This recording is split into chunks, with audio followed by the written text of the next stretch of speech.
Supposons que vous vouliez le luxe d'une Rolls-Royce, mais que vous n'aviez la place dans votre garage que pour une Toyota Yaris. Eh bien, Lexus a la solution avec celui-ci, le nouveau Lexus LBX. Et moi, je suis là pour vous présenter, pour vous dire tout ce qu'il faut savoir et même faire un tour avec la Lexus la plus compacte jamais produite. Allez, c'est parti!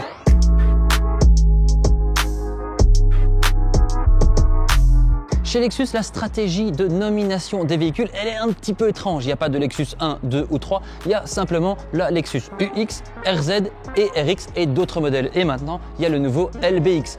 Mais LBX, ça veut dire quoi? Eh bien, ça veut dire Lexus Breakthrough Crossover, ou en français, le crossover Lexus du progrès. Bon, ok, vous le tournez comme vous voulez, mais ce concurrent des Mini Countryman, Opel Mokka et BMW X2, c'est surtout une Toyota Yaris Cross déguisée. Mais bon, il faut le dire, ce déguisement, il est assez bien réussi. On a un design assez net, précis, et même ici à l'avant, la fameuse calandre en fuseau de Lexus, qui est un petit peu étrange. Ici, elle est bien intégrée et bien raffinée. Sur les flancs, ce crossover de 4,20 m se caractérise par des jantes de 18 pouces, des vitres assez petites et des grandes portières, une carrosserie musclée et même parfois une teinte biton. Enfin, pas sur ce modèle, mais sur les modèles de haut de gamme. À l'arrière, c'est tout en fluidité. On a un pare-choc assez haut, la marque Lexus affichée en grande lettre et bien évidemment une grande barre LED à la place des feux arrière. Et mieux encore, il y a même ici, juste en dessous bien caché, un pot d'échappement. Car oui, le Lexus LBX, il n'est pas électrique, on met encore de l'essence dedans. Et oui, Lexus, tout comme la maison mère Toyota, c'est la marque de l'hybride par excellence. Ici, on trouve donc un tout nouveau 3 cylindres de 1,5 litre qui est subtilement assisté par un moteur électrique. Avec 136 chevaux et 185 Nm de couple, c'est peut-être pas ce qui va déchaîner les foules. Mais par contre, ce qui est très intéressant, c'est sa consommation de 4,4 litres et ses émissions de CO2 de seulement 100 grammes de CO2. Bon, c'est intéressant, mais on va faire un tour?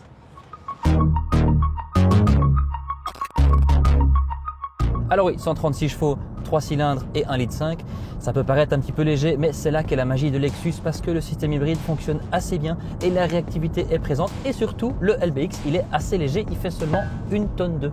Cette motorisation, elle est d'ailleurs partagée avec la Toyota Yaris Cross. Et sur ce modèle-là, la boîte CVT et l'effet moulin à café au final étaient déjà un petit peu moins présents. Mais ici, la version Lexus, ils ont encore travaillé le raffinement. C'est un petit peu plus performant et au final, on n'a plus trop cet effet agaçant de la boîte CVT qui monte dans les tours.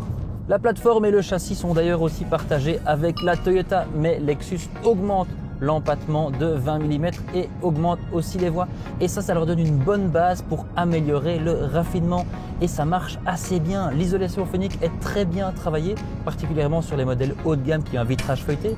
Mais ce qui impressionne surtout, c'est l'amortissement. Malgré les jantes de 18 pouces, on a des jantes de force qui fonctionnent assez bien, qui sont assez souples. Donc on a vraiment une bonne combinaison entre confort et sportivité. Enfin, sportivité peut-être plutôt dynamique parce que ça reste après tout un petit hybride.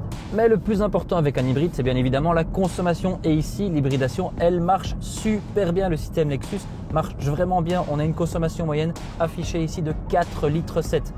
C'est du jamais vu. Essayez seulement de faire ça avec une DS3 essence. Et bien, vous avez du pain sur la planche.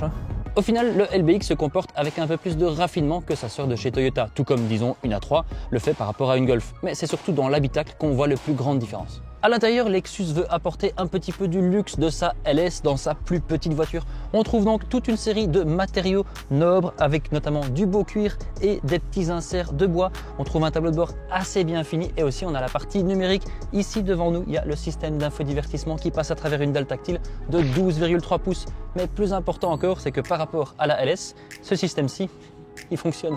Sur ce plan de l'infodivertissement, Lexus semble réellement avoir rattrapé la concurrence. Mais d'un autre côté, la concurrence, elle a fait un grand bond en avant. L'avantage, c'est qu'on a toujours Apple CarPlay et Android Auto sans fil disponible de série. Un autre truc que la petite Lexus a, c'est même le levier de vitesse de la LC. Ce qu'elle n'a pas pourtant, c'est de l'habitabilité aux places arrière et ça, c'est assez rare pour une Lexus.